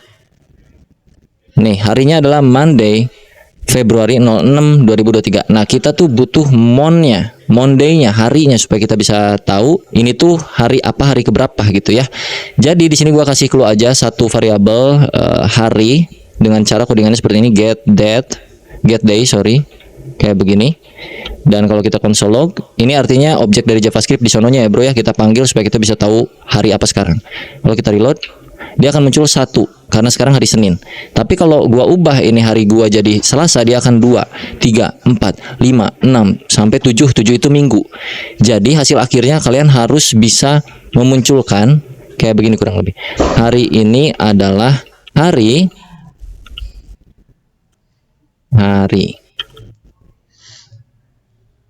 ini adalah hari 1. Nah, satunya ini ganti jadi Senin. Ya, kalau 2 berarti jadi Selasa, kalau 3 jadi Rabu, kayak gitu-gitu. Ini mau console log, mau alert juga boleh, terserah kalian. Tugasnya kurang lebih itu aja untuk kalian. Silahkan diulik semuanya. Dan nanti kalau udah kelar, silahkan tag Instagram gue dea.afrizal. Kalian tag aja hasil tugasnya untuk nomor 1 dan nomor 2. Kalau berhasil, gue akan restory ya bro ya.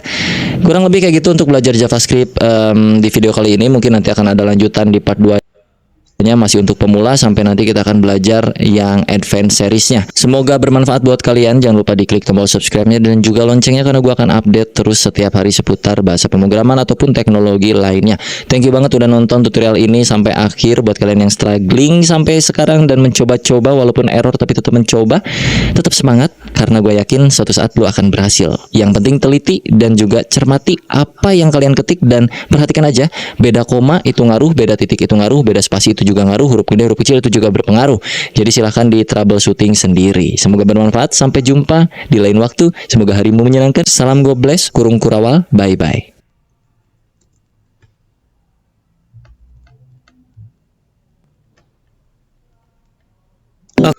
Oke, kita lanjut lagi belajar JavaScript. Seperti yang bisa kalian lihat di YouTube gue tuh udah ada satu playlist baru namanya JavaScript Tutorial, dan ini khusus untuk seputaran JavaScript. Buat kalian yang masih pemula, pengen belajar dari nol, itu ada playlistnya.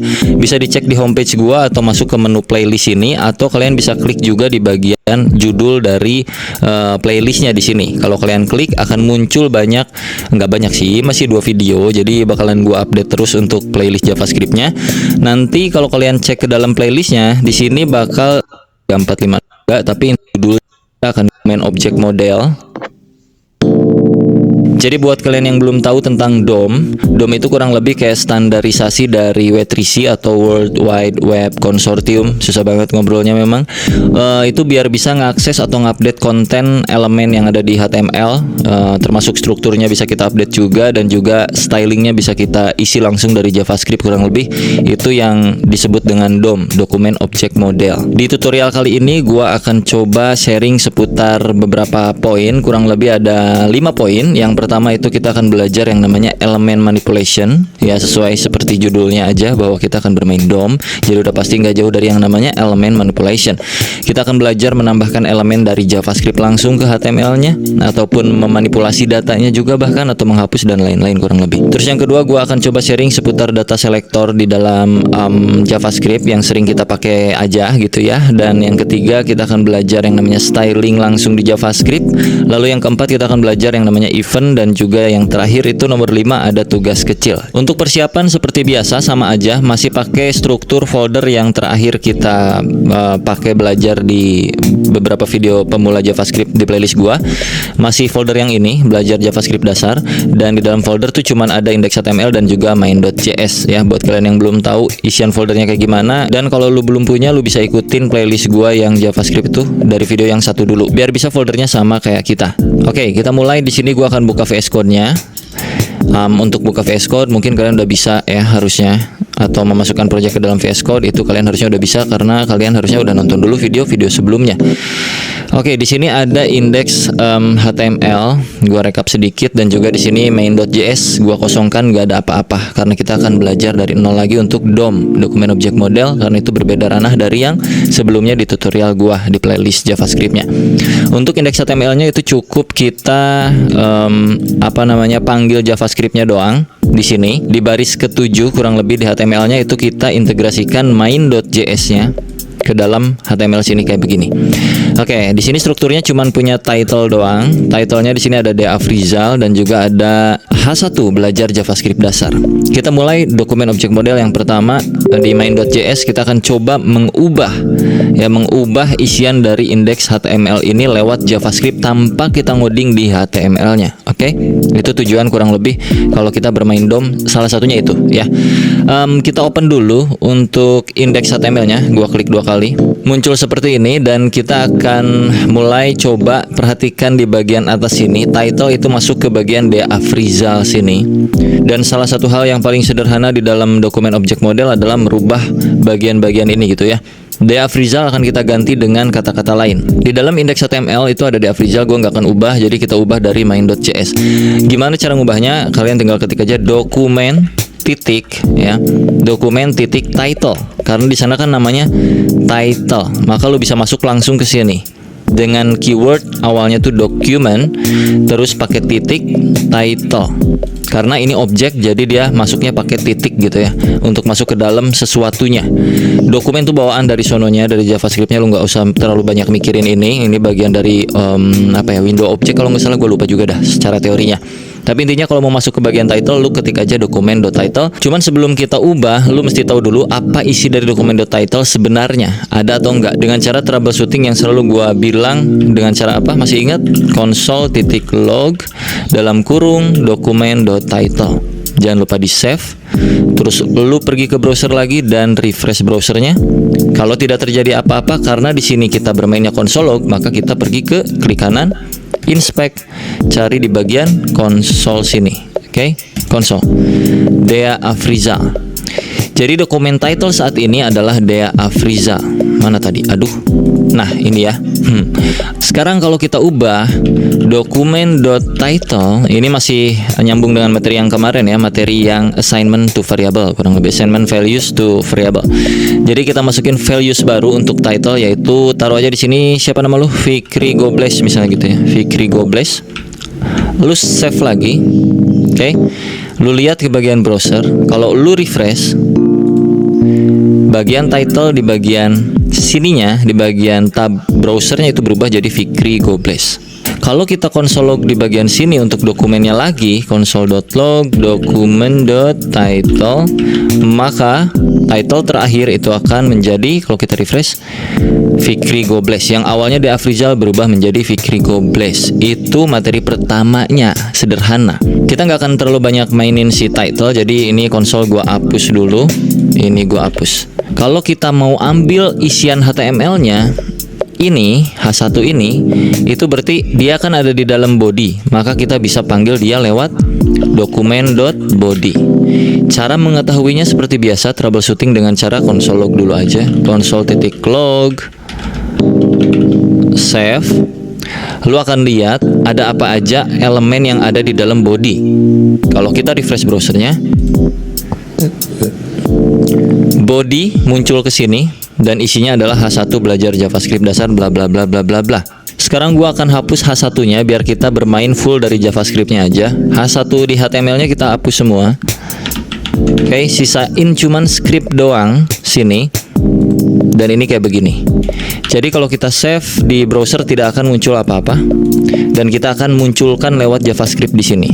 Oke, dokumen.body itu kan isi dari bodinya. Nah, isi dari bodinya kita bisa timpah dengan sesuatu hal. Caranya, kita bikin variabel dulu biar gampang. Ini kayak begini. Jadi kalau kita save di browser tidak akan muncul apa-apa, dan kita akan munculkan lewat JavaScript di sini. Oke, dokumen.body itu kan isi dari bodinya. Nah, isi dari bodinya kita bisa timpah dengan sesuatu hal. Caranya, kita bikin variabel dulu biar gampang untuk dokumen bodinya. Bikinlah const body di sini sama dengan dokumen body. Jadi nanti untuk mengakses bagian elemen body itu tinggal panggil body tanpa harus panggil dokumen.body biar agak lebih ringkas gitu ya. Dan kalau lu mau isi bagian bodinya dengan sesuatu, lu bisa pakai yang namanya body append. Dalam kurung isi apa yang mau lu keluarkan di browser gitu. Taruhlah di sini seperti biasa ya, hello world. Hello world, ya begitu. Save. Kalau lu refresh ke bagian sini, maka hello world akan muncul ke dalam browsernya. yang artinya append itu untuk mengisikan sesuatu ke dalam sebuah elemen. Nah, di sini elemennya adalah si body. Ya, kalau body pakai sama dengan kayak title bisa nggak bang? Mari kita coba. Body sama dengan hello world. Save. Kalau di refresh nggak bisa. Assignment to a constant variable. Kalau ini gua ganti jadi let karena cons adalah konstanta, nggak bisa diganti nilainya, maka kalau gua refresh pun tetap gak muncul apa-apa ya, karena berbeda. Untuk title memang seperti ini. Kalau untuk bagian body ke dalam itu kita pakai yang namanya append. Jadi di sini gua cons aja dulu. Nah, kayak gini aja. Terus di sini tadi apa ya? Jadi gua lupa. .append, body.append, append atau append sih? Append aja ya ngomongnya. Hello world, maka dia akan muncul ke browser. Pada berhasil gak bro sampai sini? Harusnya berhasil ya. Oke, misalkan gue pengen bikin H1 lagi, ya kan tadi H1-nya hilang. Jadi di bawah sini kita coba create element ya dengan cara dokumen .create element. Ada tuh bawaan dari JavaScript-nya, dokumen.create element. Apa yang mau kita bikin di dalam sini? Ini muncul langsung kalau di gua di Visual Studio Code gua. Misalkan kita mau munculin H1 kayak gini. Udah save aja kayak gitu. H1 dulu. Kalau lu save ini nggak akan tercipta apa-apa karena masih kosongan. Si dokumen elemen create-nya ini masih kosong, belum diisi nilai apapun. Jadi nggak ada apa-apa di sini. Oke, tuh cuman kayak begini hello world, nggak ada H1, nggak ada apa-apa di bagian elemen sini. Di bagian konsol pun nggak ada apa-apa juga. Untuk mengisinya itu bukan pakai append. Kalau append itu untuk body ya kurang lebih. Nanti sebenarnya kalian bisa pakai append juga untuk mengcombine sesuatu. Tapi untuk mengisi ini kalian bisa masukin dulu ini ke dalam variabel biar lebih enak lagi. Taruhlah cons H1 title misalnya gini ya, atau title doang dah. Ntar lu pusing lagi sama yang atas. H1 dah gini doang ya. Cons H1 sama dengan create element H1. Oke. Terus kalau mau diisi itu lu tinggal ketik aja H1 titik. Ada 3 cara nih di sini nih. Lu bisa pakai yang namanya inner text, inner HTML, ataupun bahkan lu bisa pakai yang namanya text content. Kayak begini. Taruhlah kita pakai yang text content ya. Text content sama dengan anjay ini H1 bro gitu misalnya. Kalau lu save terus lu reload lagi browsernya masih belum muncul apa-apa. Kenapa? Karena ini masih ada di belakang, belum nampil ke bagian depan. Kalau pengen nampil ke bagian depan kita mesti append-kan ini kemana. Nah ini elemen tuh belum di dalam body, belum di dalam mana-mana. Supaya dia bisa masuk ke dalam body, maka kita append-kan ke dalam body dengan cara seperti ini. Body.append, aduh gak enak banget nyebutnya. .append, apa yang mau di-append-kan? Yang mau di-append-kan kan tadi kalau di atas itu kan hello world ya, string langsung kayak begini. Nah sekarang gua pengen yang masuk ke dalam body itu bukan string ini, tapi elemen yang udah kita bikin ini H1. Ngerti nggak tuh? Harusnya ngerti ya. Tinggal masukin aja ke sini H1. Oke, kalau lu reload browsernya, anjay ini H1 bro. Ada yang mau ditanyain nggak? Kalau mau ditanyain sekarang, tanyain dulu di kolom komentar bro, biar nggak pusing berkelanjutannya nanti gitu. Jadi kurang lebih ya gitulah ya, intinya ini body. Kalau mau diisi bisa dengan cara append. Isian di body HTML sini tuh bisa dipakein append untuk mengisikan sesuatu apapun itu, mau string, mau elemen itu bisa. Tapi kalau string ya langsung aja kayak gini. Kalau elemen syaratnya lo harus bikin dulu elemennya, apakah H1, H2, H3, div, tabel ataupun lain-lain. Elemen atau elemen sih?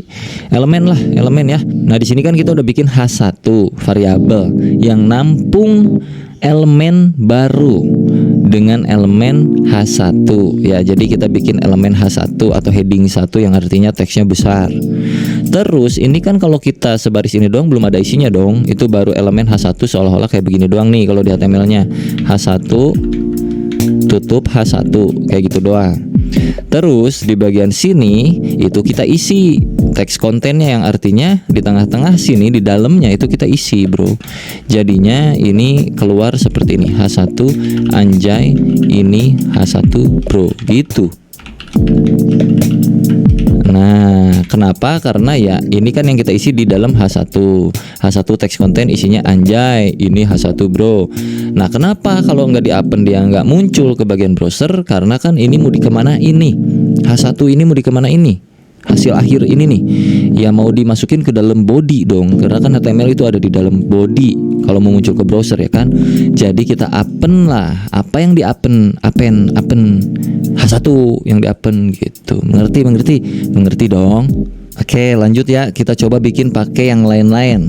Taruhlah di sini kalian bikin lagi elemen baru, cons nama saya misalnya gitu, sama dengan document.createElement pakai P aja misalnya ya kan. Terus lu masukin di sini copy si nama saya variabelnya dot. Tadi kan teks konten nih. Kita coba pakai yang lain ya. Pakai inner HTML sama dengan Dea Afrizal. Ini sebenarnya sama aja, teks konten inner HTML, cuman ada perbedaan sedikit nanti. Tapi intinya sama-sama muncul ke bagian browser. Ntar gue jelasin. Kalau kita save dan kita reload, dia tidak akan muncul. Nah, masih ingat kenapa dia nggak akan muncul? Karena belum di append, betul sekali. Jadi body.append itu kita masukin nama saya gitu ya. Save, kalau kita reload, boom, Dea Afrizal muncul. Oke, sekarang kita pakai yang satu lagi. Cons nama kamu sama dengan document.createElement. P lagi dah, boleh, atau B dah. Nama kamu titik inner text sama dengan nama kamu siapa? Fikri Gobles. Kalau di refresh, ini di save ya, terus di refresh itu nggak akan muncul. Tapi kalau kita append nama kamu, save terus lu reload lagi, ada Fikri Gobles berupa tag B, Dea Afrizal berupa tag P, H1 Anjay berupa H1, hello world string kosong karena tadi di append di atas kosong. Jadi ini kita hapus saja. Begini. Pusing sampai sini? Seharusnya tidak ya. Nah, ini perbedaan ketiga ini salah satu yang paling mencolok adalah kalau kita injek lagi ke bagian, kok injek sih? Kita masukin lagi sebuah elemen ke dalam sini, taruhlah yang teks konten di sini ada i ya di dalamnya. I kayak gini. Terus di sini, oh jangan i, marquee gitu. Marquee. Nah, tutup marquee-nya. Ini cara-cara jadul yang menakjubkan dulu waktu pertama kali ngoding. Nah, ya kayak gini ya. Ini kan elemen HTML yang membuat teksnya bergerak nih. Kita masukin semuanya ke sini. Ntar kita lihat yang bergerak yang mana. Marquee. Ya, lu masukin sendiri aja, pokoknya mah ikutin aja. Tutup marquee. Nah, kita save. Nanti kalian bisa tahu nih perbedaan antara teks konten, inner HTML dan inner text itu apa. Oke? Marquee ini artinya membuat teksnya berjalan dari kanan ke kiri, kurang lebih kayak gitu. Kita coba reload. Refresh. Silahkan. Ada yang tahu bedanya apa? Nah, simpulkan sendiri di kolom komentar ya. Yang mengerti berarti Anda siap lanjut ke materi berikutnya. Kalau tidak mengerti, assalamualaikum warahmatullahi wabarakatuh. Pokoknya mah ya. Gimana? Coba, udah komen udah? Pause dulu videonya bro, gue mau ngopi dulu. Gua tidak akan menjelaskan apa perbedaannya, cukup dibuktikan saja kurang lebih seperti itu. Dan kalian simpulkan masing-masing. Kalau merasa kalian nggak yakin ya silahkan browsing sendiri atau cari di video lain di YouTuber lain ya. Kita lanjut lagi. Ini materi yang kurang lebih seputar append-appendan lah ya. Bosan ya, kita move lagi ke materi berikutnya tentang data selector. Oke, ini akan gua hapus semuanya sampai sini. Sampai body juga akan gua hapus sebenarnya. Nah, gini aja. Oke. Cuman bermain di title ini doang. Terus di HTML kita akan masukkan sesuatu. Taruhlah kita akan bikin yang namanya tombol, boleh di sini ya. Tombol, button, testing, atau jangan testing deh. Halo, klik saya gitu ya. Klik saya. Oke. Terus di sini kita punya ID. Pertama kita get by ID dulu ya.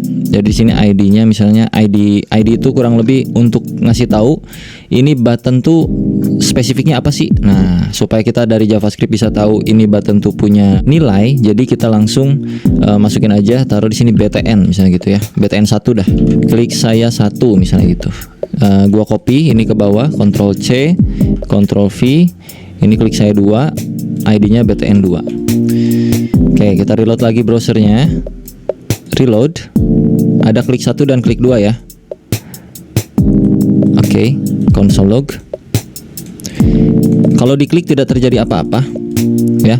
Jadi kita akan coba modifikasi tampilan tombolnya. Jadi kita panggil dulu bagian ID-nya di dalam JS dengan cara taruhlah tadi namanya BTN1. Kita bikinkan variabel penampungnya namanya const BTN1 sama dengan document.get element by ID dalam kurung. Nah, ini adalah nama ID-nya. ID di BTN1 tadi apa? Di button yang pertama itu ID-nya BTN1. Kalau lu cek sini, ID BTN1. Terus untuk yang kedua kita copy juga ini sama BTN2. Ganti aja tinggal 22 kayak gitu. Kalau kita console log BTN1-nya, console log BTN1. Pas kita refresh browsernya, maka akan muncul button 1 ya enggak? Klik saya 1 sini muncul. Kalau kita console log yang BTN2, maka BTN2 langsung muncul ke bagian konsol. Artinya kita udah bisa menseleksi lewat JavaScript yang mana elemen tersebut yang mau kita ubah nantinya. Nah, misalkan yang elemen 1 alias button pertama itu akan kita ganti tampilannya. Gua nggak mau ada bordernya, misalnya kayak gitu. Kita coba di sini sekaligus juga dengan styling ya. Jadinya btn1.style. Nah, dot misalnya gua mau hapus bordernya, langsung aja masuk ke elemen ke style CSS yang harus kita lakukan kalau mau mengubah border apa? Border kayak gini ya. Sama dengan pakai string none yang artinya border akan gua hilangkan untuk button pertama. Paham gak tuh? Button pertama style bordernya gua bikin none. Ini memang gabung sama CSS sih kurang lebih, tapi ya sedikit aja lah ya. Jadi kalau kita refresh, maka dia jadi seperti itu buduk, nggak ada bordernya bro ya.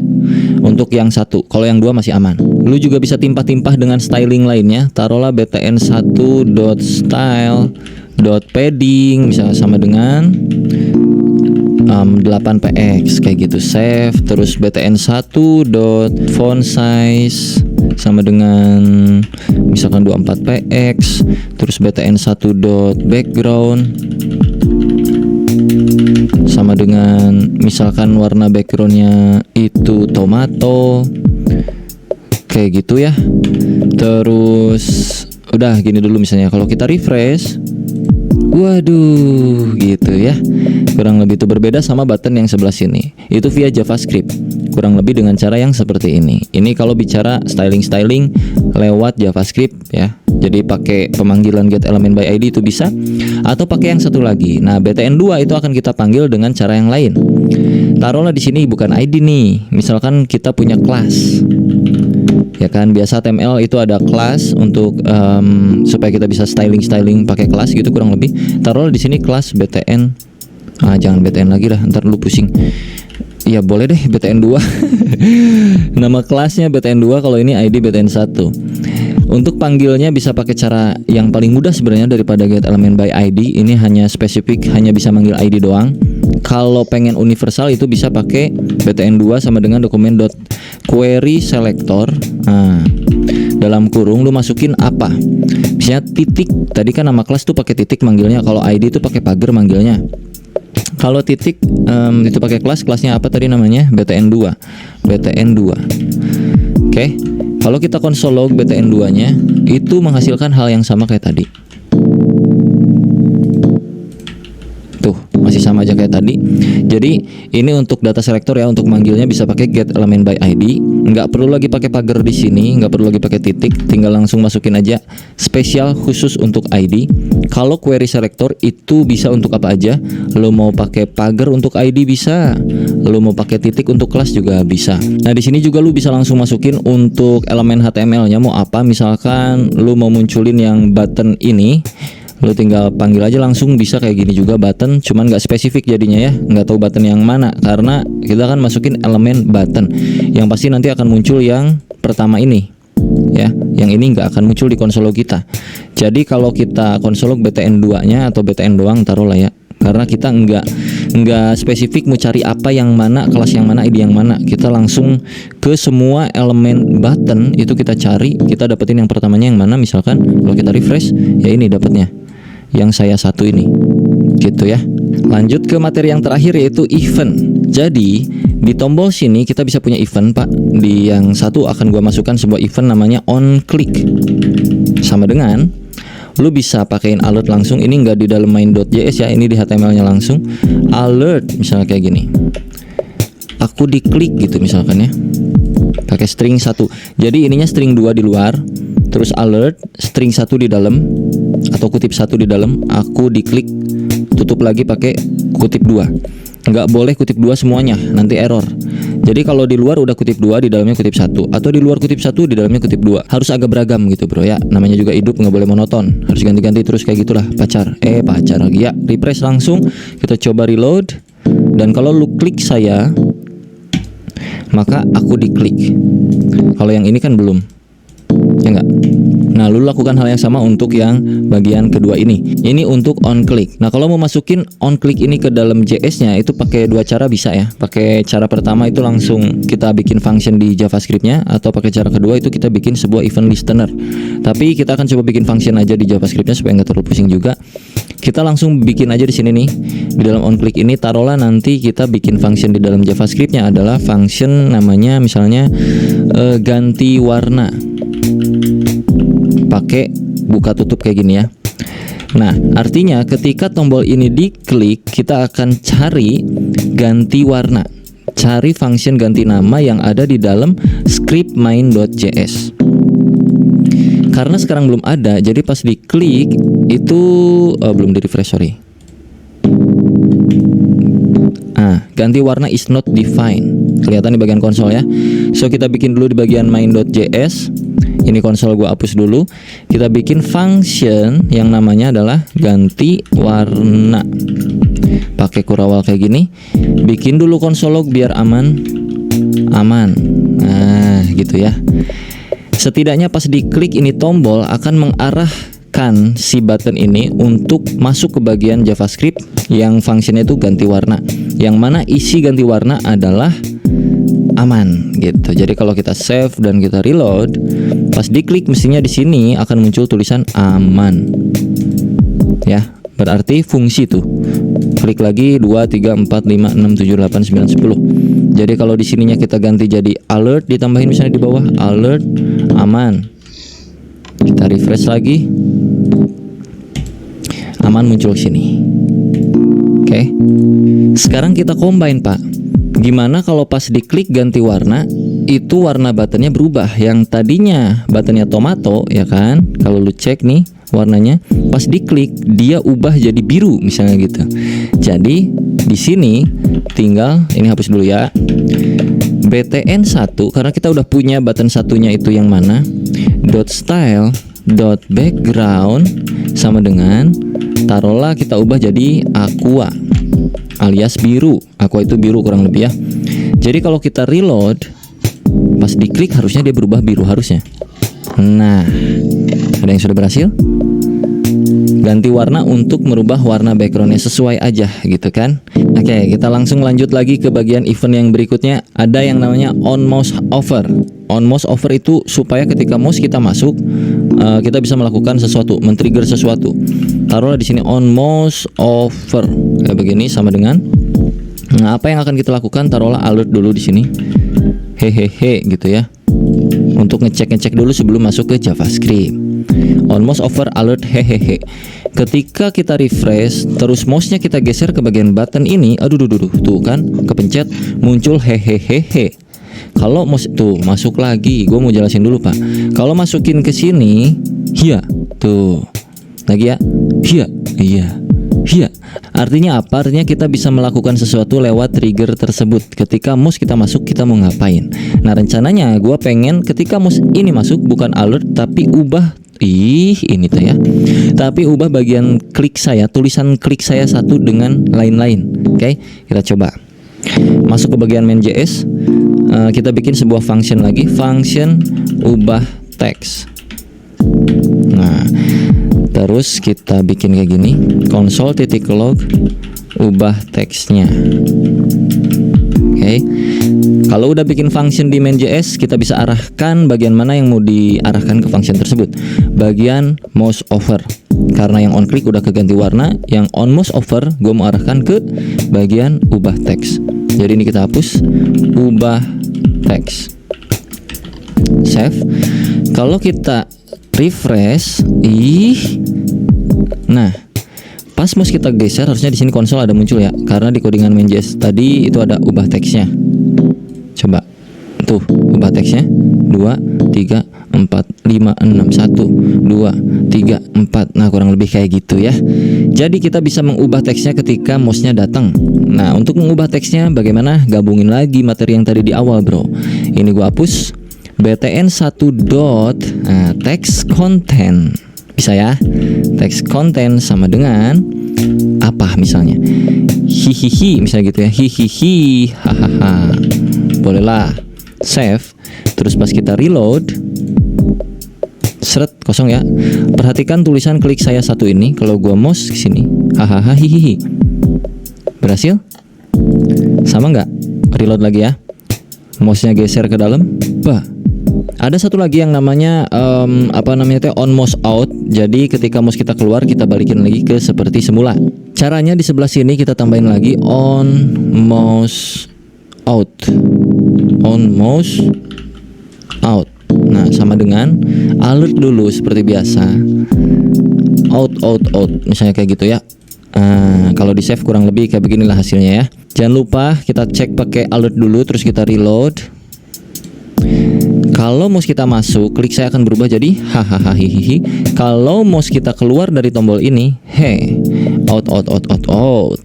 Rencana gua adalah pas keluar balikin lagi teksnya jadi teks yang original, yang mana sebelumnya adalah klik saya satu. Nah, kalau kita bikin satu function namanya itu function oritext misalnya gitu ya, alias mengembalikan lagi teks. btn1 text content sama dengan klik saya satu tadi kan gitu ya. Jadi kita bisa arahin ke sini ketika mouse-nya keluar. Mana tadi? Nah, ini alertnya kita hapus, arahin ke ori text. Jadi kalau kita save ya, ini on mouse over ubah teks, on mouse out ori text. Ini codingannya. Kalau kita save dan kita reload, tuh dia bolak-balik terus. Klik saya satu, set, hihihi. Pas diklik berubah jadi biru, pas keluar jadi klik saya satu, balik lagi, kayak gitu kurang lebih. Nah, alangkah lebih bagusnya kalau kita bikin default untuk text kontennya. Jadi di sini kita bikin aja langsung nih, btn1.text content sama dengan klik saya satu. Jadinya untuk ori text itu kita tinggal nggak usah kayak gini. Default text kontennya adalah klik saya satu. Nah, nanti pas ubah teks dia akan berubah jadi text content hihihi hahaha. Ini akan berubah jadi hahaha hihihi. Di HTML-nya kita nggak usah pakai yang namanya klik saya satu ini. Ini kita hapus. Jadi button kosong kayak begini karena untuk isi kontennya itu sudah di dalam JavaScript yang mana klik saya satu. Jadi kalau kita refresh masih sama aja kayak yang tadi. Nah, klik saya satu, pas kita geser, hihi, balik lagi, gagal karena kita salah panggil. Harusnya ini jadi sebuah variabel const default text sama dengan ini, masuk ini sini. Ini default text. Nah, ngerti nggak? Kayak yang materi awal tadi kemarin. Kok tadi sih? Kemarin tuh variabel, terus variabelnya adalah klik saya satu, global variabel ya ini ya. Terus btn1 text content isinya adalah default text yang mana berarti sama dengan klik saya satu. Jadinya pas di bawah lebih enak gitu manggilnya, btn1 titik text content sama dengan default text gitu. Jadi kalau sudah kita coba refresh lagi, set klik, gitu ya. Gue gua kasih clue satu kali lagi sebelum kita masuk ke tugas ya. Contoh, misalkan pas diklik, selain ubah warnanya, gua pengen juga munculin sesuatu. Jadi kita pergi ke bagian function yang pas diklik teh mana? Ganti warna ini ya. Pas diklik ganti warna, gua akan tambahkan juga sesuatu. Kita akan create elemen di dalam ganti warna sini. Atau untuk lebih relevan lagi, kita ganti, jangan ganti warna untuk function yang dikliknya. On click jangan ganti warna, tapi klik button. Gini boleh ya. Klik button.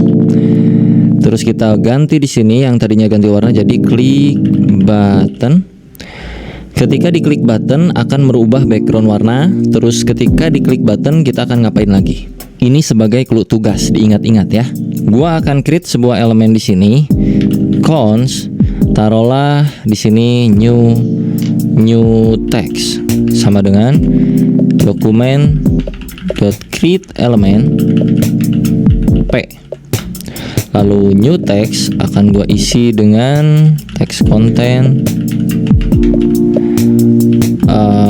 Halo Bung, apa kabar? Misalkan gitu. Lalu gua akan append ini ke body.append new text. Bodinya kagak ada. Bentar, kita panggil lagi bodinya, tadi udah dihapus lupa. Cons body sama dengan dokumen .get.body. Sorry.